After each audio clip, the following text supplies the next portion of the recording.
비트코인 진영의 신기술이 과연 어느 정도로 이더리움을 쫓아갈 수 있을지 이러한 기술 발전 동향에 대해서 좀 자세히 주목해서 이제 살펴봐야 되는 거죠. 기존의 전통 금융하고 이제는 암호화폐 시장이 서로 벽을 허물고 융합하기 시작했던 겁니다.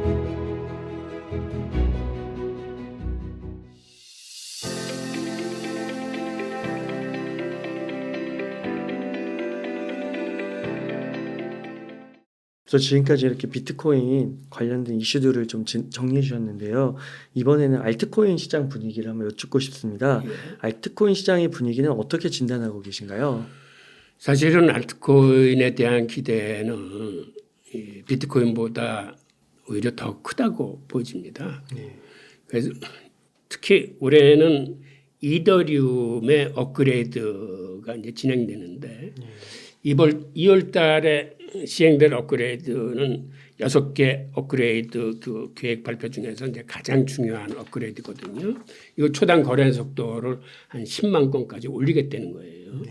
그 만약 이 업그레이드가 성공하게 된다면 그 이더리움의 처리 속도가 기존 어떤 코인들보다도 이제 빨라지게 되는 거고, 그렇게 처리 속도가 빨라지다 보면 레이어 2 코인 같은 경우에는 그 수수료가 그 100분의 1 이하로 크게 줄어듭니다. 그래서 올해를 이더리움과 이제 레이어 2의 해가 될 거라고 보시는 분들이 많은데, 보통 이러한 알트코인 장은 뭐 잘 아시겠지만 먼저 비트코인이 치고 나가면 그 뒤 한 달 후쯤에 이제 알트코인 상승장이 막 시작돼요. 그러니까 이때 비트코인 도미넌스가 이제 줄어드는 경향이 있는데, 그게 비트코인 가격이 떨어져서 줄어드는 게 아니라 비트코인 가격이 오르는데도 불구하고 도미넌스가 떨어진다는 얘기는 비트코인보다 알트코인의 상승세가 더 빠르다는, 즉 한마디로 알트코인 불장이 시작됐다는 거거든요. 그래서 이 도미넌스를 보시고 비트코인 가격이 오르는데도 도미넌스가 줄어든다 하면은 이게 알트코인 불장이다라고 이렇게 판단하시면 되고, 특히 올해 같은 경우는 많은 전문가들이 알트코인 전체 암호화폐 시장이 지금 1조 7천억 달러가 채 안 되는데 이 시장 규모가 3조 내지 그 이상으로도 좀 커질 수 있다라고 보는 거거든요. 거의 지금보다 2배 가까이 더 커지는 거예요. 그러면 한마디로 비트코인 가격은 지금보다 이제 2배까지 더 커지고, 알트코인도 지금보다는 2배 이상으로 평균적으로 봐도 커질 가능성이 있는 거죠. 그러면 올해 안에 그 알트코인의 대장이라 할 수 있는 이더리움이 이더리움 ETF가 승인될 가능성도 높을까요? 이게 전문가들마다 의견이 헷갈리기는 하는데 대충 그 50% 이상의 가능성은 보는 것 같아요. 이더리움까지는 그래도 명롱히 신청을 하고 기존의 이러한 법원의 판결도 있고 하기 때문에 이거는 승인될 가능성이 50% 이상이다. 이렇게들 얘기하는 분들이 많고, 그 다음 알트코인의 승인에 대해서는 잘 모르겠다. 부정적일 수도 있다라고 이렇게 보시는 분들이 많더라고요. 근데 제가 보기에는 이거는 다음 대선에서 공화당이 들어서느냐 민주당이 들어서느냐에서 조금 차이가 있는데, 우선 트럼프가 재선이 돼서 공화당이 들어서면 이게 확률적으로 좀 높아집니다. 왜 그러냐 하면 공화당 내 인사 중에서는 친암호화폐 인사가 많아요, 생각보다. 우선 트럼프 자체는 옛날에 비트코인에 대해서 그렇게 긍정적인 얘기를 하지 않았어요. 부정적인 얘기를 했는데 그 사위인 큐스너가 굉장히 친암호화폐적인 인사예요. 그리고 큐스너가 사실은 실권을 갖고 있다시피 과거에도 대통령 바로 옆에 방을 갖고서 일을 했을 정도로, 그리고 요번에 그 대선 후보에서 사퇴를 했습니다마는 전 플로리다 주지사, 이 사람도 굉장히 친암호화폐적인 인사거든요. 이 사람도 사퇴를 하면서 트럼프 지지를 선언했기 때문에 앞으로 트럼프가 이제 중용할 가능성이 있습니다. 근데 그러다 보니까 공화당 정부 내에서는 SEC 위원장의 친암호화폐 인사가 발탁될 가능성도 있어요. 그래서 공화당이 들어서면 지금보다는 훨씬 친암호화폐적인 정책이 펼쳐지지 않겠냐라는 이제 기대들이 있는 거죠. 그 비트코인 ETF 같은 경우는 1월에 안 되더라도 뭐 2024년에 안 되더라도 언젠가는 된다. 시간의 문제다라고 얘기를 많이 했던 것 같아요. 이더리움도 올해 안 되더라도 시간의 문제라고 할 수 있는가요? 가능성이 있죠. 우선 근데 지금 게리 겐슬러 같은 양반은 이게 지분 증명으로 바뀌면서 증권성을 띄었다라는 그런 발언을 함으로써 좀 부정적인 뉘앙스를 줬어요. 하여튼 그렇다 하더라도 기존의 법원의 판결이 있기 때문에 SEC가 법원의 판결은 굉장히 존중을 하기 때문에 승인 가능성은 있다고 봅니다. 네. 근데 그 향후가 문제인데 이제 정권이 바뀌면은 또 판이 이제 어떻게 깔릴지 이제 모르는 건데 아마 친암호화폐적이 되지 않을까라는 기대들을 많이 하는 것 같습니다. 네. 그 이더리움의 미래를 좋게 보시는 분들은 뭐 비트코인보다 기술적인 차원에서도 훨씬 뛰어나고 그래서 결국 비트코인의 시총도 넘을 것이다. 이렇게 바라보시는데 그건 좀 어떻게 보세요? 예, 우선 이더리움의 가능성은 여러모로 큽니다. 우선 2017년서부터 그 이더리움 생태계에서 뭐 NFT니 디파이니 여러 가지 신기술들이 접목되면서 이게 지금 과부하가 걸려가지고 처리 속도가 늦고 수수료가 비싸고 하는 이런 그 어려움은 있지만 이거를 이더리움이 업그레이드를 통해서 잘 해결을 해내고 그다음에 관련된 레이어 2들의 신기술이 나와가지고 지금보다 훨씬 기술적인 저게 앞서면은 뭐 가능성이 전혀 없는 건 아니에요. 그럼에도 불구하고 저는 개인적으로 비트코인을 뛰어넘기는 힘들다고 생각하는 이유 중에 하나다. 비트코인 진영에서도 지금 신기술 개발이 한창이거든요.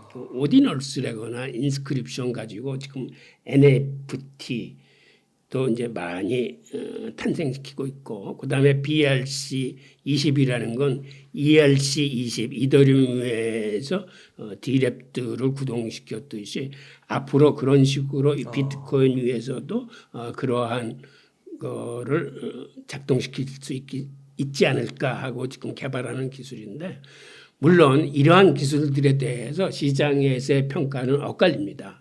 우선 이 비트코인 시장의 기술이 앞으로 비트코인 생태계가 발전할 여지가 크다라고 보는 측면이 있는가 하면 또 다른 측에서는 그래도 이더리움이 갖고 있는 스마트 계약이라는 그 본연의 기능을 쫓아가기에는 이거는 역부족이다라고 해서 이거를 한계를 긋고 부정적으로 보는 경향들이 있어요. 그래서 우리가 봐야 될 거는 비트코인 진영의 신기술이 과연 어느 정도로 어디까지 이더리움을 쫓아갈 수 있을지 이러한 기술 발전 동향에 대해서 좀 자세히 주목해서 이제 살펴봐야 되는 거죠.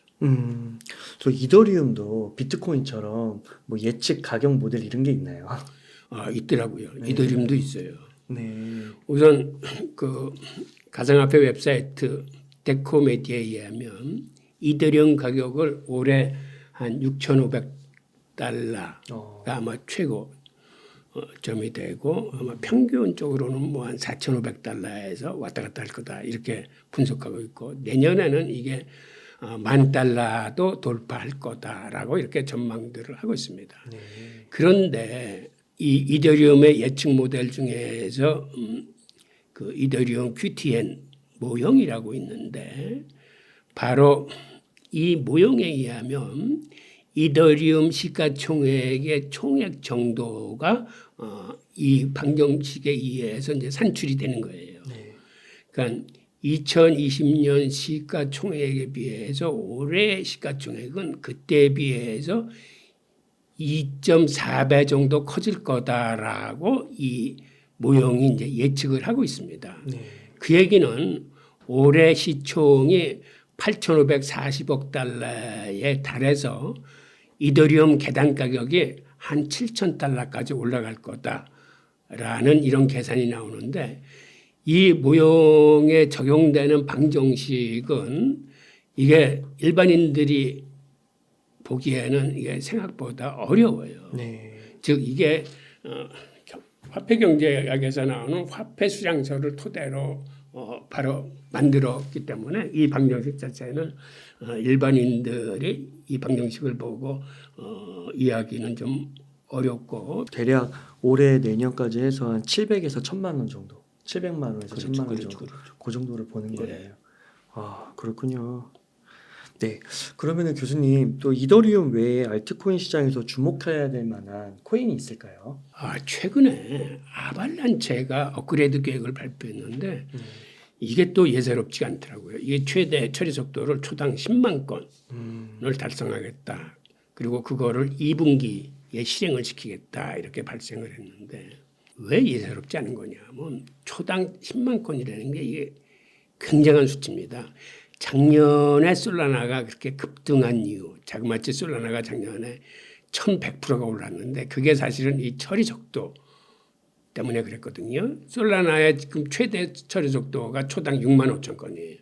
근데 아발란테가 초당 10만 건을 한다는 거보다는 즉 솔라나보다도 훨씬 더 빠른 처리 속도를 갖겠다라는 얘기고 이렇게 처리 속도가 빨라지면 수수료는 그만큼 또 싸집니다.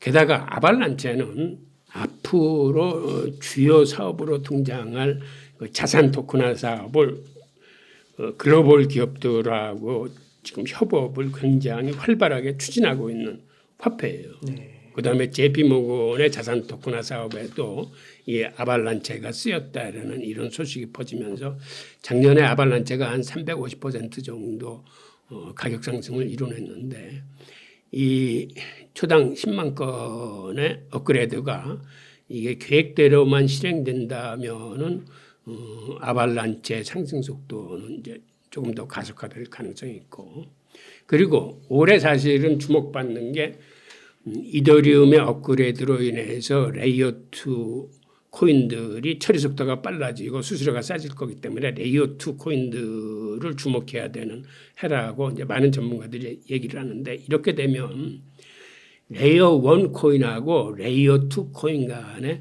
경쟁이 올해 치열하게 좀 벌어질 겁니다. 아발란체가 레이어 1 코인이니까 그다음에 솔라나도 레이어 1이고 그다음에 솔라나가 지금 마케팅 전략을 굉장히 잘 피고 있어요. 근데 그러다 보니까 솔라나나 아발란체가 대표하는 레이어 코인들하고 그다음에 그 이더리움 생태계의 레이어 2 코인 간에 올해는 이제 볼만한 경쟁이 벌어지는데 그거를 잘 판단하기 위해서는 두 진영 간의 업그레이드 혹은 기술 진보가 어느 정도 선까지 이뤘는지 그 기술의 발전 과정을 좀 관심 있게 살펴보셔야 될 거예요. 그 이더리움도 레이어 1이라고 하면 되는 거예요? 그렇죠. 비트코인이나 이더리움이나 다 레이어 1이에요. 근데 여기에 불만을 갖고 그러니까는 블록체인의 트릴레마를 하고 있잖아요. 이 두 화폐는 다 그 보안성과 탈중앙화를 거의 생명으로 여기는 거예요. 그러다 보니까 과부하가 걸리면 처리 속도가 굉장히 늦어. 그러니까 속 터지고 수수료가 비싸고 하니까 우리는 트릴레마에서 탈중앙화를 좀 포기하고 너무 싼 저렴한 수수료 때문에 디도스 공격을 받을지라도 우리는 빠르고 값싼 쪽으로 나가겠다고 한 게 사실은 솔라나나 아발란체인데 오히려 이것들이 작년에는 투자자들한테 맥혔어요. 이쪽이 너무 비싸고 느리니까. 그래서 지난해에는 이 레이어 1, 그러니까 비트코인과 이더리움을 제외한 다른 레이어들이 이제 각광을 받았는데 올해 이더리움의 업그레이드가 성공하면은 레이어 2는 여기에 근거를 하고 있기 때문에 탈중앙화나 보안성도 강화돼 있고 그러면서도 처리 속도가 빠른 거예요. 그래서 동등한 여건에서 처리 속도가 빠르다면 투자자들은 레이어 2로 갈 겁니다. 그런데 뚜껑을 열고 봤더니 그래도 레이어 1들이 훨씬 처리 속도가 빠르고 수수료도 싸더라 하면은 이쪽에 그대로 머물러 있을 가능성이 크고 이게 앞으로 양쪽 생태계의 성공 여부를 가늠할 중요한 요소이기 때문에 그 투자자 입장에서도 그들의 기술의 경쟁을 좀 세밀히 좀 관찰하셔야겠죠. 네. 그러면은 또 이제 이더리움도 어떻게 보면 추격자인 솔라나와 그리고 아발란체와 경쟁을 하는 것이고, 그렇죠. 그러면 이더리움의 공동 창립자인 비탈릭 부테린이 예. 또 요즘에 보니까 2024년을 위한 새로운 로드맵도 막 공개하더라고요. 그래서 이에 대해서도 좀 설명 부탁드리겠습니다. 예. 우선 이더리움 2.0 그 프로젝트 로드맵에는 6단계의 업그레이드 과정이 있습니다. 우선 지난해 1차 머지 업그레이드는 실행을 하면서 지분증명, 작업증명을 지분증명으로 바꿨어요. 그리고 2차가 이번 2월 달에 이제 서지 업그레이드가 있는데 이게 어떤 의미에서 봐서는 가장 중요해요. 우선 서지가 제대로 성공하면 이더리움 2.0의 처리 속도가 초당 10만 건까지 빨라지는데 보통 이 수치는 최고의 조건을 전제했을 때 수치이기 때문에 일반적으로는 최고 속도에 비해서 보통 나오는 속도는 한 20분의 1 내외예요. 그러니까 10만 건을 한다고 그러면 2, 3천 건? 그 정도. 근데 그 속도도 굉장히 빠른 거예요. 네. 그 속도가 비자 카드 속도보다 빠르니까. 네. 예. 그래서 이러한 6단계 업그레이드가 성공을 하면 이제는 다시 이더리움의 이제 세상이 되는 거죠. 그래서 이제 6단계 과정을 이제 조금 더 자세히 들여다보면 서지는 지금 말씀드렸던 처리 속도를 높이는 거고 그러면 레이어 2의 거래 비용이 획기적으로 줄어들어서 이쪽 코인들이 뜬다는 거고 그 다음에 스코지라는 거는 신뢰할 수 있고 중립적인 트랜잭션을 처리해서 이 보안성과 탈중화성을 유지하면서도 노드 검증을 쉽게 만드는 그런 업그레이드입니다. 그다음에 버지 업그레이드는 그러한 손쉬운 검증 과정을 만들어서 수많은 참여자가 검증에 참여할 수 있는 이런 환경을 만드는 게 버지 업그레이드고 퍼지 업그레이드는 여태까지는 과거의 모든 기록을 블록에 담았는데 굳이 그렇게 할 필요가 있겠느냐고 그래서 그거는 이제 특정 블록에만 담고 대부분의 다른 노드에서는 1년 이상 된 과거 기록들은 삭제하는 게 퍼지 업그레이드입니다. 그다음에 최종적인 6단계 스폴러지 업그레이드에서는 그동안에 뭐 가스 수수료 소각이나 기타 자잘구레한 나머지 업그레이드를 다 완성시켜서 총체적으로 완성하겠다라는 게 이더리움 2.0의 6단계 업그레이드 계획입니다. 그러니까 이게 계획대로 잘 진행되는지를 투자자분들이 이거를 관심 있게 추적하면서 그 성공 여부를 이제 확인하셔야죠. 이번 1월 달에 그 서지에 1차가 했었는데 이번에는 실패했어요. 그런데 이더리움 측에서는 이게 뭐 중요한 사안 아니고 곧 성공시키겠다라고 이제 발표를 했는데 하여튼 이렇게 실패와 성공 여부를 계속해서 이제 체크하시면서 레이어 1과의 경쟁 관계를 좀 같이 보셔야죠. 그러니까 2023년도에 비트코인 대비 이더리움이 오르지 못해서 상대적으로 맞습니다. 올해 이제 기대하는 분들이 많은데 네. 이런 6단계의 이런 업그레이드가 착착착착 진행이 잘 되면 당연히 가격이 상승하겠네요. 그리고 또 하나 있죠. 네. 5월 달에 이더리움 BTF의 또 승인 여부가 또 BTF. 달렸습니다. 이게 또 승인이 되면은 엄청나게 그 수요가 생기니까 이 두 가지 요인이 올해 이더리움을 좀 끌어올릴 거예요. 네. 그러면은 이더리움을 바짝 쫓고 있는 솔라나 한번 여쭤보고 네. 싶은데 솔라나 가격도 이제 $100 뭐 밑으로 갔다가 또 $100 오르기도 하고 왔다 갔다 계속 하고 있더라고요. 예. 근데 이번에 보니까 또 그 이제 스마트폰 2 출시한다고 예, 사가 2인가요? 맞습니다. 그런 소식도 전하는데 예. 또 선주문이 되게 많다고 그러더라고요. 맞아요. 그래서 이 솔라나가 그 솔라나의 생태계를 봤을 때 이것도 더 확장할 수 있는지 그 가능성을 좀 여쭙고 싶습니다. 예, 이게 확장 가능해요. 우선 솔라나가 그렇게 작년에 크게 인기를 모았던 거는 이게 확장성이 좋기 때문이거든요. 네. 근데 확장성 중에서도 특히 처리 속도하고 수수료가 이더리움에 비해서 어떤 굉장히 우월적 위치에 있어요. 네.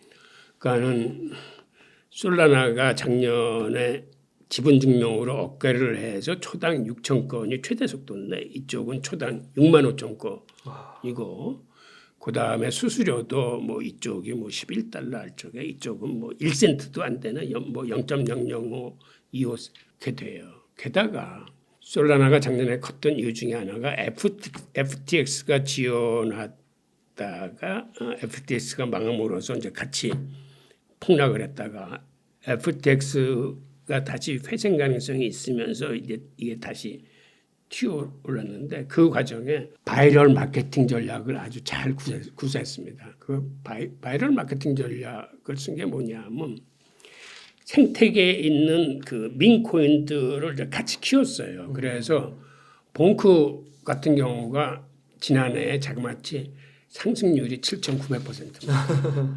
그러다 보니까 많은 암호화폐 투자들이 올해도 봉크 비슷한 놈이 없나라고 그래서 사막에서 바늘 찾듯이 이제는 민코인들을 쫙 투지는 거예요. 네. 그러면서 그쪽에 이제 투자들을 많이 하기 시작했고 이제 그러다 보니까 솔라나 같은 경우는 이 생태계가 같이 크면서 솔라나가 서로 커는 이런 시너지 효과들을 서로 주고받는 거예요.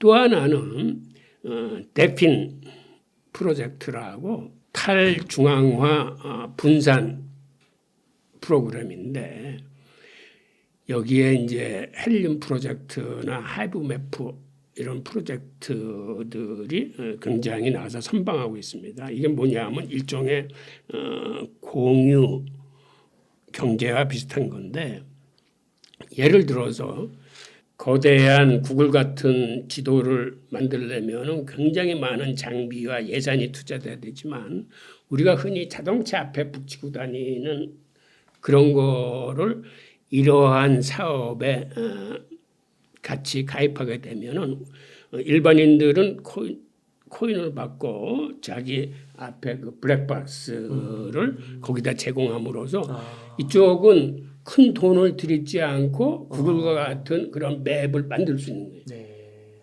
그러한 전략들인데 우선 이 전략을 실행했던 게 이게 하나의 또 하나의 성공 요인이고 또 하나는 이 솔라나 창업자들이 퀼컴 출신들이에요. 퀼컴이라는 건 뭐냐면 아시겠지만 우리 SK하고 해가지고 우리 저 휴대폰 나왔던 그 CDMA 기술 특허를 갖고 있는 데거든요. 거기는 사실은 특허로 먹고 사는 그러한 집단인데 거기 출신이기 때문에 이 사람들이 기본적으로 휴대폰에 관한 로망이 있는 거예요. 그래서 자기들이 퀼컴 출신답게 휴대폰을 만들어서 팔자 하면서 이 휴대폰을 암호화폐에 특화된 휴대폰을 만들겠다는 게 꿈이에요. 그러니까 여기다 뭐 지갑도 저장하고 암호화폐 여러 가지 기능들을 담아가지고 앞으로 암호화폐 투자를 하는 사람이라면 샤가 휴대폰을 쓰게 만들자. 그리고 이게 또 적중한 게 휴대폰을 사는 사람들한테는 여기다 봉크 코인을 함께 껴서 줘. 그러면 어떤 효과가 생기냐면 이게 사실 두 가지 종류인데 일반인들은 예를 들어서 599불짜리야. 전문가용은 한 대 999불짜리야. 근데 일반인들이 599불을 주고 이거를 예약해서 사면 거기에 딸려오는 봉크가 799불이 돼. 그러니까 휴대폰 비용보다도 오히려 수익이 더 나는 거예요. 그래서 지난해 이게 완판됐어요. 그리고 이번에 이제 두 번째 에디션을 발표한다 그러니까 이제 사전 예약들이 막 밀리는 거지. 또 이제 그런 식으로 뭔가 민코인들을 이제 껴서 팔면서 이게 암호화폐 특화된 거니까 암호화폐에 투자하시는 분들한테는 구매가 땡기는 그런 상품입니다. 아, 그래서 왜 휴대폰인가 했더니 오늘 이제 그 이유를 알게 됐습니다. 아, 그렇군요. 재밌네요. 진짜 마케팅을 잘하네요. 솔라나가요. 그러면은 교수님 또 이 글로벌 가상 시장에서 스테이블 코인, 뭐 테더를 위시해서 이러한 것들이 또 영향력을 넓혀가고 있다고 하더라고요. 발행량도 엄청 증가하고 페이팔도 막 엄청 증가하더라고요. 맞습니다. 그래서 이런 스테이블 코인 시장에 대해서는 좀 어떻게 생각하세요? 스테이블 코인은 앞으로도 굉장히 전망이 좋습니다. 점점 더 커질 거예요. 네. 근데 이게 우리가 스테이블 코인 하면은 그 암호화폐 시장에 이제 테더나 USD 서클을 보통 생각하는데 사실은 이 스테이블 코인의 영향이 굉장히 커질 겁니다. 그래서 큰 상업은행들은 대부분 자체 스테이블 코인 발행을 지금 다 준비하고 있어요. JP 모임 같은 데서는 이미 JPN 코인이라고 달러하고 연동된 은행 송금용 스테이블 코인을 이미 2019년에 개발해서 지금 그 코인으로 일일 한 10억 달러씩 송금 활동을 하고 있고 그다음에 최근에는 스테이블 코인이 그 자기가 갖고 있는 예금을 담보로 한 예금 토큰을 또 사실 또 개발했어요. 이거는 완전히 달러하고 연동돼 있는 거죠. 그래서 지금 미국 정부의 승인을 기다리고 있는 중이고 이런 식으로 앞으로 스테이블 코인은 암호화폐 시장뿐만 아니라 일반 상업은행 영역이나 혹은 아시다시피 페이팔 같은 경우도 그 계좌 수가 4억 3천만 개나 달하는데 여기도 달러하고 연동된 스테이블 코인을 이미 만들어서 쓰고 있고 앞으로 그래서 핀테크, 상업은행, 암호화폐 여러 시장에서 이제 스테이블 코인이 쓰이는데 아시겠지만 스테이블 코인은 미국 정부로서도 그렇게 반대하지 않는 이유 중에 하나가 여기에 담보물이 대부분 미국 국채입니다. 그러니까 이 시장이 커지면서 미국 국채 수요가 이제 더 커지는 거죠. 게다가 여기는 미국 국채가 한 60% 정도 된다 그러면 나머지 한 40%가 회사채, 국채보다 수익률이 조금 더 좋은 회사채하고 비트코인 같은 게 담겨 있어요. 그러니까 비트코인 수익률은 작년 같은 경우에 엄청 좋았기 때문에 앞으로 이제 이쪽의 수요를 이제 더 늘릴 가능성도 큽니다. 그리고 아예 비트코인만을 담보로 하는 탈중앙화 스테이블 코인들도 많이 생겨나고 있어요. 여기는 대부분을 비트코인이나 이더리움 같은 걸로 담보로 이제 담고 있어요. 그리고 또 하나의 중요한 요소 중에 하나는 트럼프가 어떤 공약을 했냐면 자기가 대통령이 되면 미국은 CBDC를 발행하지 않겠다라고 공약을 했습니다. 그러니까 이게 바로 스테이블 코인한테는 굉장히 호재예요. 그렇겠네요. 예. 우선 중국 같은 데에서 이제 인민은행 디지털 위안화가 나오면 여기에 대항마로서 키울 게 사실은 스테이블 코인이에요. 그러니까는 저쪽 진영에서는 그 디지털 위안화를 쓰겠지만 서방 진영에서는 스테이블 코인을 써가지고 이거를 이제 대항하게 되는 그런 구도로 가게 되고 이렇게 제도 금융권에서 스테이블 코인을 이제 많이 개발하고 상용화함으로써 이 시장은 이제 점점 커진다고 봐야죠. 와, 교수님 혹시 그 비트코인이 좀 더 이렇게 상용화되고 많은 사람들한테 인지도가 올라가면요, 비트코인을 중심으로 한 뭐 예를 들면 뭐 그러니까 비트코인을 갖고 있는 사람이 뭐 비트코인을 은행에다 맡기면 이자를 받거나 뭐 배당을 받거나 뭐 아니면은 그걸 누구한테 빌려줘가지고 또 거기에 대한 이자를 받거나 뭐 이런 금융도 가능하다고 보시나요? 당연하죠. 지금 사실은 가장 큰 화두는 블랙록이나 피델리티가 이 비트코인 시장에 본격적으로 뛰어들었다는 건 그 사람들의 최종 목표가 비트코인이 아니고 사실은 토큰 증권하고 자산 토큰화 사업이에요. 이 시장이 엄청나게 커질 거거든요. 지금 한 세계 시장이 한 24억 달러 된다는데 이게 2030년에는 한 16조 달러 내지 더 크면 64조 달러까지도 클 수 있다는 엄청난 시장이고 블랙록 그 레리 핑크 대표가 미래의 금융산업은 자산 토큰화에서 승부가 난다라고 얘기할 정도예요. 그래서 이 시장에 그들이 뛰어든 건데 이제 그렇게 간다는 건 무슨 얘기냐면 기존의 전통 금융하고 이제는 암호화폐 시장이 서로 벽을 허물고 융합하기 시작했다는 겁니다. 즉 앞으로 토큰 증권과 자산 토큰화는 블록체인 위에서 온체인 위에서 거래가 될 거예요. 그러면 여태까지는 인터넷에서 이제 주로 거래가 됐었는데 이제는 이게 블록체인 위에서 이제 거래가 된다는 얘기는 과거의 인터넷은 주로 정보 전달하는 데 쓰였어요. 근데 블록체인은 정보 전달뿐만 아니라 여기는 가치를 서로 전달하고 주고받을 수 있는 그런 이제 용도로 커지면서 이 블록체인이 차세대 인터넷으로 불릴 만큼 앞으로는 이쪽에 굉장히 빠른 속도로 기술이 발전할 겁니다. 이런 상태에서는 지금 CFI하고 DeFi가 융합을 하면서 그러니까 한마디로 지금 DeFi 쪽에서 스테이블 코인 같은 거는 전통 금융의 국채나 회사채 이런 것들을 담보물로 담아서 한다고 그러지 않았어요. 그런데 오히려 CFI 전통 금융에서는 자산 토큰화 토큰 증권을 통해서 암호화폐 기술을 빌려서 지금의 구조를 한 단계 더 업그레이드 시키는 거기 때문에 이제는 양쪽의 자산과 기술을 통해서 벽을 허물고 하나로 이제 합쳐지는 현상이기 때문에 비트코인도 당연히 그게 중요한 자산이기 때문에